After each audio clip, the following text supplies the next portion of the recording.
This is a photograph from New York. It already has some basic adjustments on it. Nothing, no rocket science here. Little exposure, little shadows, little clarity. Needs to be cropped. This was, I was doing this shoot for this training movie, and I was photographing this guy. He's a Broadway performer, and this guy was walking down the Brooklyn Bridge, and I was like, hey, can we take your picture too? And he was like, okay. And look at the guy, you know, a classic is he, you know, classic New Yorker. Yeah. Question, real quick? Yeah, I just wanted to comment that you can also save presets. Yes. Yes, And in that panel. That makes life way easier. Yes, yes. Great comment. So if you didn't catch that, you can save and work with your own presets in there. As, of course, you can in Lightroom too, right? So there's presets all over the place. So maybe if anything else, it's just a shout out to think about how you can use some presets. All right, these guys, last tip. This is a really cool tip. Landscape, architecture, trees, whatever. It's HDR toning. Sounds weird. You're gonna think this is horrible. Stick with me. So we duplicate the image duplicate. The reason why you have to do that is you have to have two versions of the file for this to work. We go to HDR toning. That was too fast, wasn't it? Sorry. We go to HDR toning, image adjustments, HDR toning on a duplicate file. When you do HDR toning, it flattens the image. So anything you've done is now flat. It'll ask you, hey, flatten it. With HDR toning, there's this great slider called the detail slider.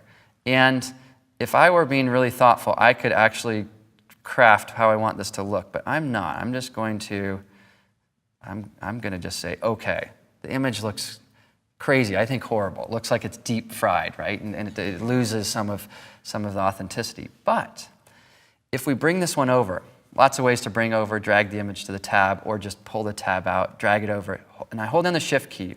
That's going to bring it over in a way that it's registered so they're the same. And then take my blending mode to photographer's favorite blending mode, which is, and what's the shortcut to get there? It's hard to remember. Shift Option F, Shift Alt F on Windows. Let's go into these guys here and just take a look at this without even doing anything. Do you see a little snap I'm getting? See a little texture I'm getting? Works really well, like on fabric or jeans. Do you apply it to the whole image? Not necessarily. Sometimes in fashion photographs, what I'll do is, like with jeans, I'll do this and I'll just paint it into the jeans, and it makes them just have this little nice texture to them. It also works really well, landscapes, trees, and different things. Could we have crafted that even more? Heck yeah. But I at least wanted to show you that because I think many people are overlooking that. It's a great way to add some stuff into the image. So, in summary, okay, whole reason I want to do this is just to get in your brain what we covered. Lightroom and then a little bit of Camera Raw, not as much as I'd hoped, but the basic controls, those sliders are really important. And also what we learned there was the color temperature is one that we often overlook, right? Talked about selective adjustments where we can paint in things or use gradients or radials, and that's really important to brighten or darken different areas, whether it's fixing shadows under eyes or who knows what.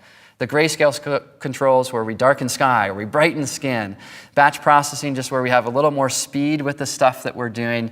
And then finally, looking at how we can use Photoshop, either Camera Raw or maybe some kind of special effects like using or HDR toning, yeah. And so I think on that, and then I just want to highlight maybe a couple, my little last thing is highlight that, you know, my stuff, if you're curious, is just my domain name, Chris Orwig, and then I have tutorials. You can Google those, and they're all over the place.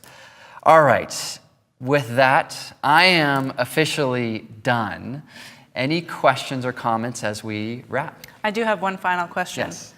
Since when have you been growing your beard? Yes, well... We had a couple of people tune in, they're like, I didn't know Chris had a beard now. Yes, well, when Creative Live called to ask me to do this, I started growing it because it was for Pacific. No, I've had it just for a while, and my family, my daughter, before Christmas, so it's been a few months, she said, Dad, the only thing I want for Christmas is that you shave your beard. And I said, Annika, you know when you say that, it just makes my beard grow longer. And she was like, Dad. Good answer. So anyway, it's just been kind of fun, and yeah, but it is fitting. There's a lot of other guys with beards here, which is cool. That's right, that's right. Here I feel in like Seattle. in Santa Barbara, not really, but up here, there's a lot of guys, so yeah.